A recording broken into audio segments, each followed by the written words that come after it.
Hello বন্ধুরা, আসসালামু আলাইকুম। আপনারা সবাই কেমন আছেন? আজকে আপনাদের হাঁস রান্না করে দেখাবো। এই যে হাঁস ভালোভাবে পরিষ্কার করে নিছি।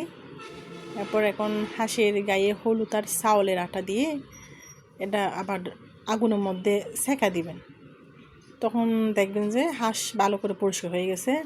আর চামড়ার মধ্যে যে আগুনের তাপটা আছে না, ওটা লাগবে না, চামড়াটা পুড়ে যাবে না। এই জন্য আপনারা যদি হাঁস পরিষ্কার করেন তাহলে এরকম করে হলুদ দিয়ে চাউলের আটা দিয়ে আগে হাঁসের গায়ের মধ্যে লাগিয়ে নেবেন, তাহলে আর হাঁসের চামড়া পুড়ে যাবে না। এই যে এখন সব ধরনের মশলা দিয়ে এখন আমার শাশুড়ি আম্মা মেরিনেট করে রাখবে 1 ঘন্টার জন্য। এই যে 1 ঘন্টা পর আপনাদের দেখাচ্ছি। এই যে এখন পেঁয়াজ আর কাঁচামরিচ দিয়ে তেলের মধ্যে লাল লাল করে ভেজে নিচ্ছে। ভেজে নেওয়ার পরে এখন এই যে মাংস দিয়ে দিছি। এই যে দেখতে পাচ্ছেন, মাংস এরকম করে কষায় নেবেন ভালো করে। আপনি যত ভালো করে তরকারি কষাবেন না, তত কিন্তু স্বাদ বেশি হয়।